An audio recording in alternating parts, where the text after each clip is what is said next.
What's good? This is Kelby Cannon, publisher of Making the Magazine, founder of the membership, and we are live with an interview with Ameer Hill. Let them know it's going down. Now, what's good with you, bro? What's going on, Kelby? Introduce yourself to the people. Let them know where you representing. My name is DJ Ameer, aka Mr. R&B himself. Originally from Selma, Alabama. Currently living in Kokomo, Indiana. I'm an R&B artist. I'm a DJ. That kind of stuff. Yes, sir. I mean, before we can get into the music, you got to explain the move from Selma to Kokomo, Indiana. So, it was when I was younger. It was my parents' idea. I had. Okay, he just washed his hands of that shit. Like, listen, I ain't had nothing to do with that. I had no say. I can't. Okay, like I'm originally from Indianapolis, and like my aunt stay in Kokomo, and like I'm familiar with the area, so I'm like, it's like I feel like you jumped out the frying pan into another frying pan, like. Like 70-something degrees the other day, and then next week it's supposed to be like back in the 30s. So hot girl started too soon, for real. So we just gonna jump straight into this R&B. Like, what you call yourself? Mr. R&B himself. Mr. R&B himself. Yes. Okay, for a second, I was like, did he just call himself the king of R&B? Let me get Jacquees on the line. Like, so all right, I'm gonna ask you something very, very pointed. Like, do you feel like it's more difficult being an independent R&B artist than being an independent hip-hop artist in today's climate?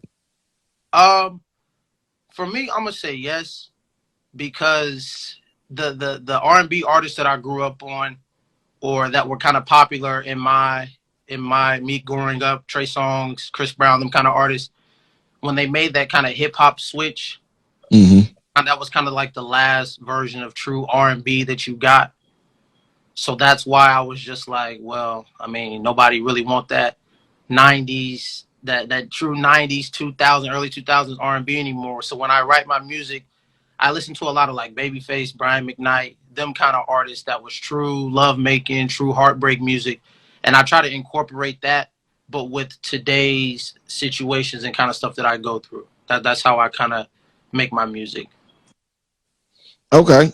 90s vibes with a 2020 context. Yes, sir. Okay. So like you listed some of the artists that you draw inspiration from, Babyface, Brian McKnight. Who would be like a dream collaboration for you as a artist? If I had to pick a dream collaboration, mine would be Chris Brown, honestly.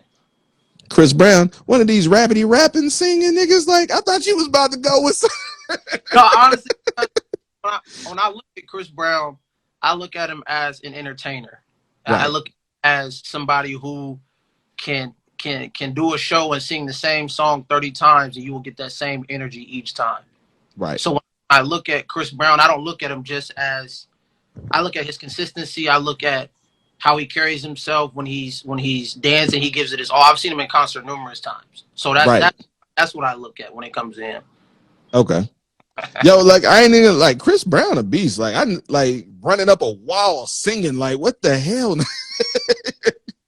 He's definitely. I feel like, and it's. She's consistent.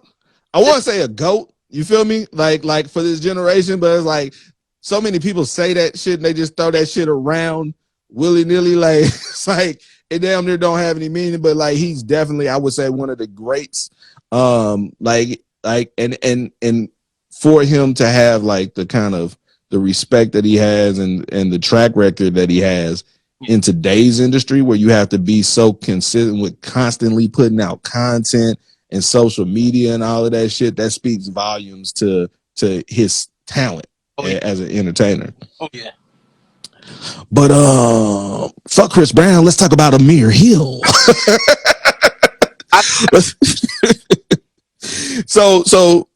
But what I found is interesting, like some of the people that you named, but ain't you like, bro, you like 23, right? Mm-hmm. I'm 23. The fuck you? Who put you on to some baby face and Brian McKnight? Nigga, My, what the fuck? This my, nigga. my mom kind of got me into all that kind of music. She listened to it. She used to have those CDs where like the words coming off and it's like a bunch of different artists on the same. Right. Yeah, so a lot of, I gotta get my mom's. Yeah, it's like I was like when you naming them names, I'm like, yeah, that was Saturday morning. You was cleaning up, doing dishes, getting ready to run the vacuum. Hated it, man. But that music, I'd have probably got kicked out.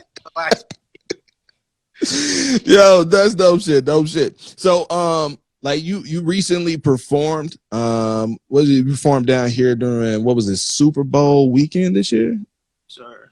So tell us a little bit about that experience. So I submitted some music to Too Hot Radio. They were doing kind of a Super Bowl virtual concert thing before the Super Bowl pregame concert. Mm-hmm. Submitted my story as an artist. The right person heard it, the right people saw it, and they were just like, "You're invited to come down to Tampa, Florida for the Super Bowl to perform," that kind of stuff. So I really tapped in with my brother who does all my mixing and mastering. I got a song together, went down there, performed it. Even down there, blessing came, right person heard it, that kind of stuff. And then I got an invite to the BET weekend experience in LA in June. So that was a great experience. So definitely humble Not about it. dope shit. Dope shit. Like it's a lot of outlets and a lot of platforms out here to give independent artists an opportunity to perform and to be seen. And like a lot of times, it's just so much that it's so easy to pass up on shit. Just kind of, but you never know what's gonna lead to what. And that's an important thing, especially like you going down to fucking Tampa, Florida from Kokomo, Indiana.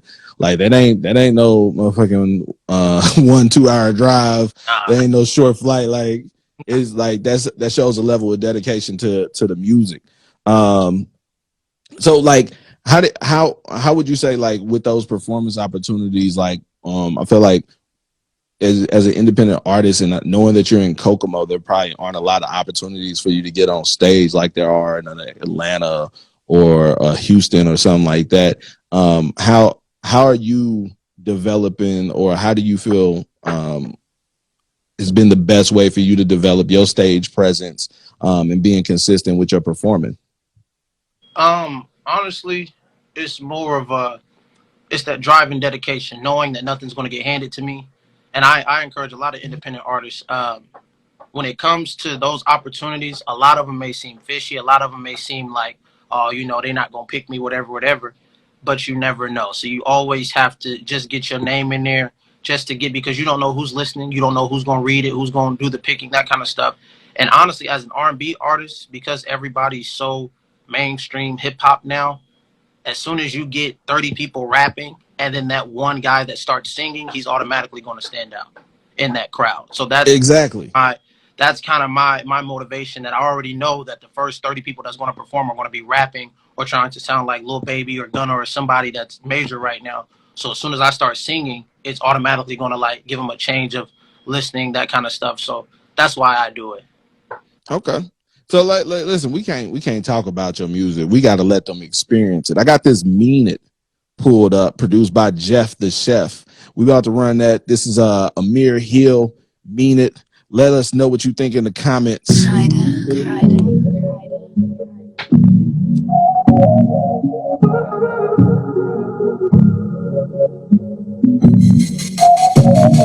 Say you want your back broke, I hope that you mean it.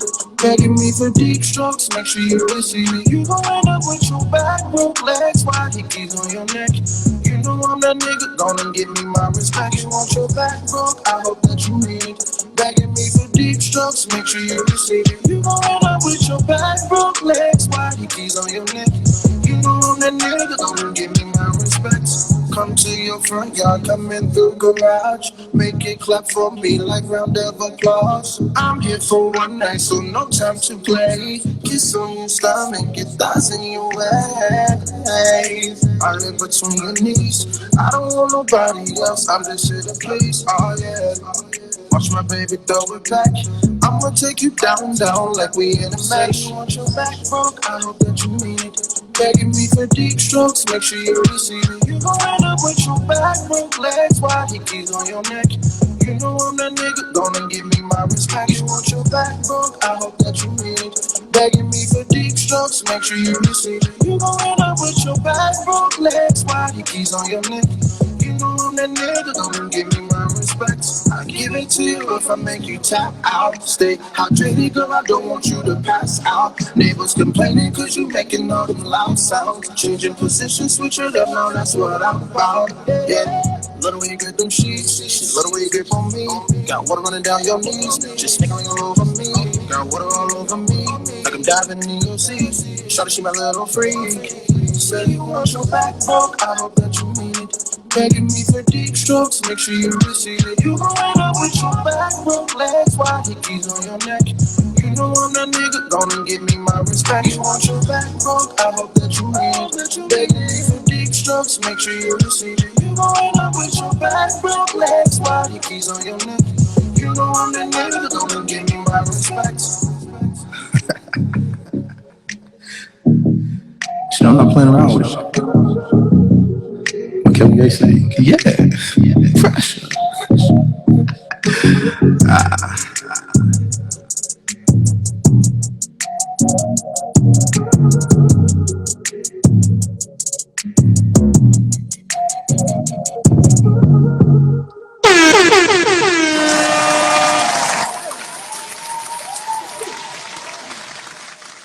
I see some women from Kokomo talking real spicy in the comments right now.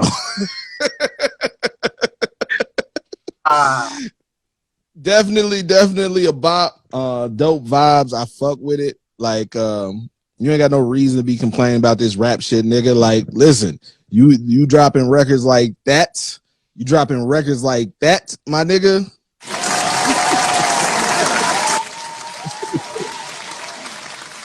So that's dropping in June. Yes, sir.